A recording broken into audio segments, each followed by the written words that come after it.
Alrighty. Well, it's summertime in Florida. Heat index is about 110. That's with the sun going down. I want to talk about pocket knives. The advantage of a pocket knife, you're going to have it with you. And there's several different types.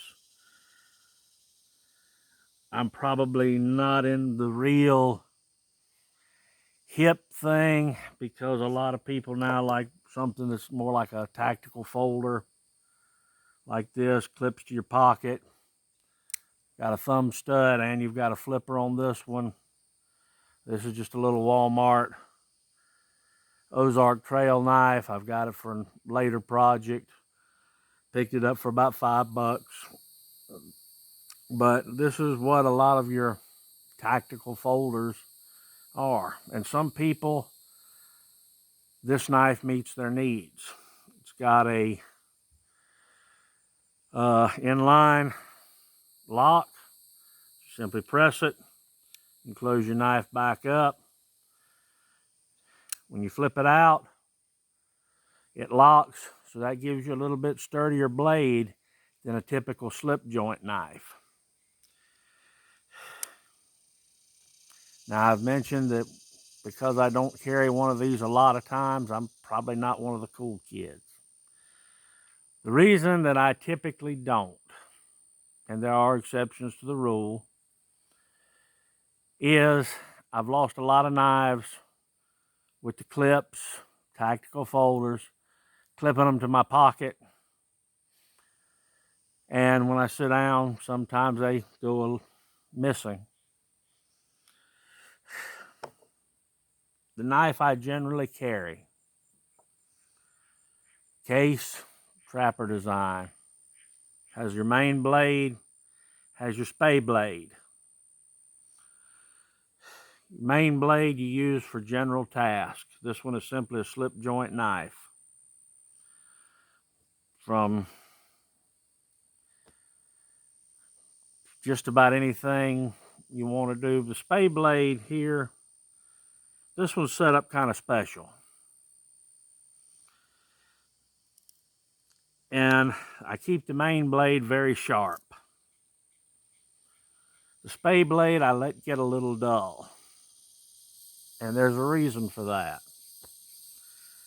Typically, a lot of people say, oh, the spade blade is for spaying animals or skinning where you don't puncture guts.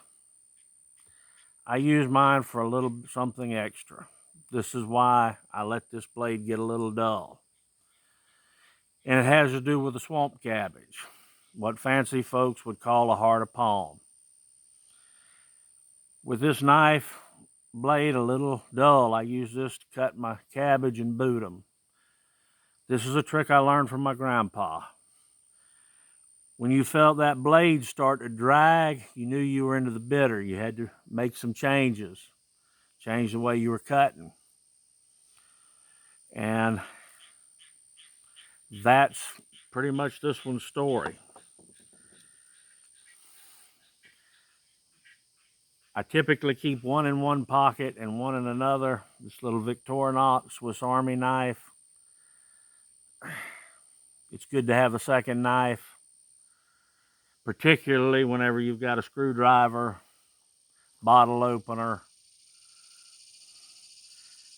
and a bunch of other stuff on here that make it a multi-tool more so than a pocket knife. But it's still small and light enough that it's convenient to carry.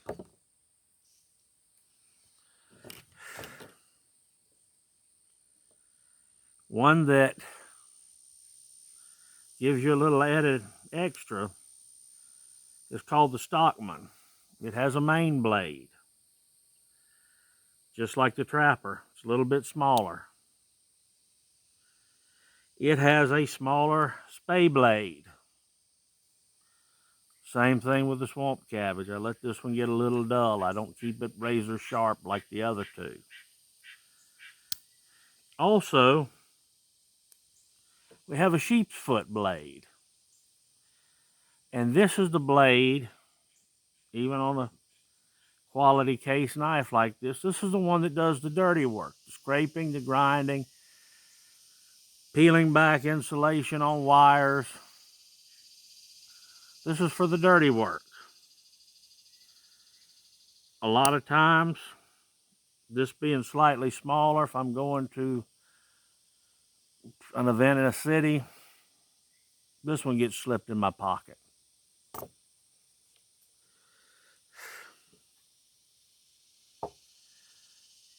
I'm a big fan of the Buck 110 as far as a belt knife. Again, I know it's a classic knife, classic design, but people say, hey, it's not a great survival knife. Well, it's got me out of a few jams.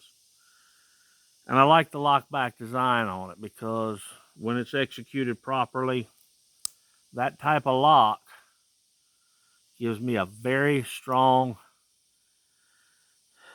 knife as opposed to a simple slip joint. It'll also keep it from closing on your hand a lot of times inadvertently. Whenever you feel a really sharp blade from one of these cases close on your fingers, guess what tightens up? But this one's small enough, I can slip it in my pocket, but it's large enough I can do a lot of camp tasks with it. I've got big knives, I've got straight blade knives, I've got full tang knives, but a lot of times for what you're going to work with, hey, something like this or something like this, it'll get you through the mundane task you're going to do, like cutting up a piece of fruit or cleaning under your fingernails. I've got one more, and this is one I've come to favor. This is kind of unique. This is an Open L number 8. I got turned on to the Mora knives a couple of years back. I like the way they cut. I like the Scandi grind that you can get razor sharp. And it's heavy enough you can use it as a field knife, but it's also delicate enough and flexible enough that you can fillet fish, do your fine cutting with. This little Open L, I got the blue one. Yeah, I spent a few extra bucks. Comes out, and it has a unique feature. You can turn that, and it's locked in. And when it's locked in, this is a really strong knife. You can do light batoning with this little folding knife. Another great feature for them, they're not terribly expensive. You break one, hey, 20 bucks or less, you go buy another one. Another feature I like, same thing with that little stainless steel collar. You close it, turn it, and now it's locked closed. So there's no way this is going to come out and open up in my pocket inadvertently and stick me.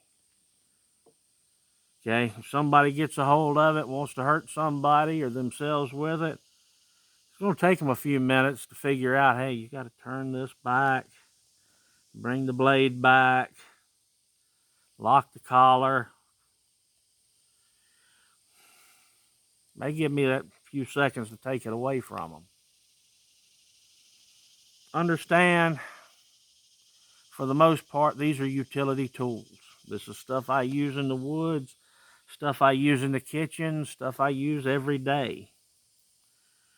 You know, if I wanted a fighting knife or things dictated that I carried a fighting knife, I've got them.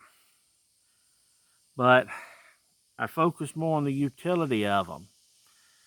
Some people don't like some of these traditional knives because you can't get them out of your pocket and open them with one hand. Well, that's true. What I like about them and what I find a more favorable advantage is if I have this in my pocket, all the way down in my pocket, it's less likely I'm going to lose it, and it's going to be there when I need it. Am I against tactical folders? No. If they meet your needs, more power to you. Sometimes I carry one, according to circumstances. You know, what's good for one may not be good for the other. Hey, you know, if you like it, and you know, this is your cup of tea, or something similar to it, maybe of a higher quality, more power to you.